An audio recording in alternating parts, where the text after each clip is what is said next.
Today guys, I'm going to show you how you can remove barriers from your levels in Fortnite Creative and how you can use this technique to create an automatic race start sequence like in Mario Kart.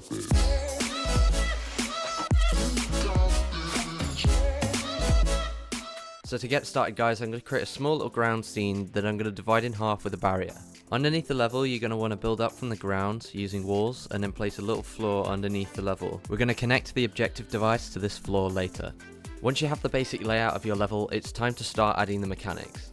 For this, you're going to need an objective device, a barrier device, and a bunch of walls and floors. Start off by placing the objective device anywhere you want it to be. Next, we're going to set up the settings on the device. You can set the health to pretty much whatever you want.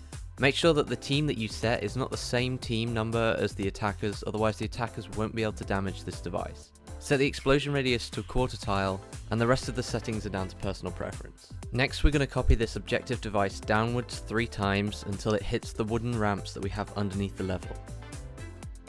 Now that we've connected the string of objectives to the floor, we're going to build out some floors and then place an objective device at the end of it.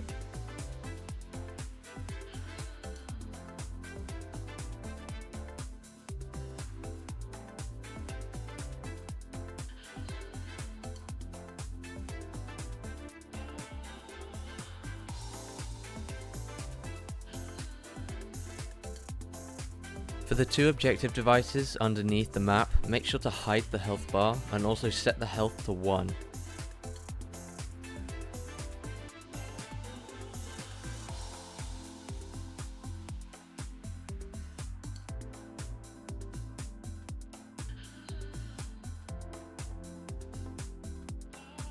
As you can see guys, as soon as I destroy that objective device, it chain reacts down below, takes out the floors that are holding up the barrier device at the end, and the barrier device is removed from the level.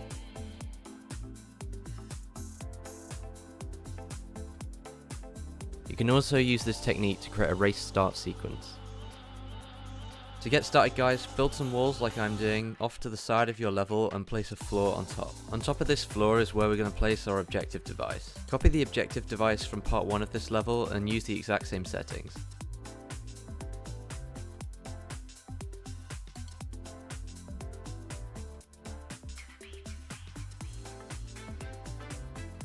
As you can see, it's clearly visible from the level, and that's the one that you're going to shoot to start the race sequence. Like last time guys, we're going to set up our chain reaction, and we're going to use 4 objective devices and set them to 1 HP and to never show the health bar.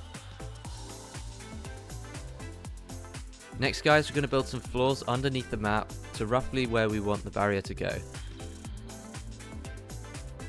Once you've finished placing the barrier and setting the device up to what you need, you should have something similar to this. Next, build 3 floors across from the objective device tower. Next, build up from the ground to the same height as your floors that you've just placed. Next, place some floors nearby to the existing floor structure that you've just built, but make sure that you don't connect it. Next, we're going to place down our first music sequencer. This music sequencer is going to loop constantly, and it's just going to reset our next music sequencer, which is the music sequencer that we're going to put the countdown music into.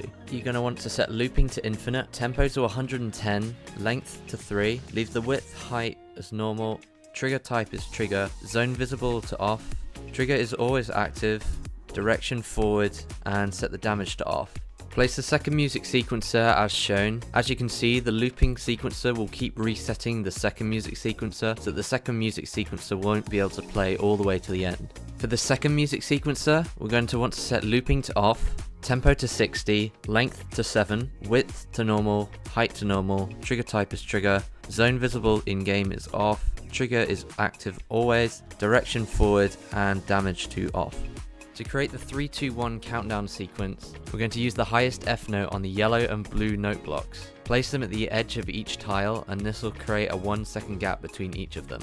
To create the go sound, I use the highest B note on the blue note blocks. Next, we have to make sure that this sequencer starts when the game starts. To do this, we're going to build a little cart system with a spike trap. This is when the game starts, the spike trap will activate and the cart will roll down onto the music sequencer and start it. Here's a quick overhead view of the entire system. As you can see, the cart system on the left will roll over, activate the infinite loop, which will trigger the music sequencer with the music in it, but the music sequencer with the music in it will never reach the music notes at the end until the first music sequencer has been destroyed. At the top of the screen, you can see the floors that go to the barrier device. So when the player destroys the objective device, it chains down and takes out both of these floors. One goes to the music sequencer and the other goes to the barrier device. If you're having problems with the timer countdown not lining up with the barrier device dropping, then you might need to extend the length of your floors track to the barrier device or shorten it. Once you have all of that set up, then you're ready to playtest.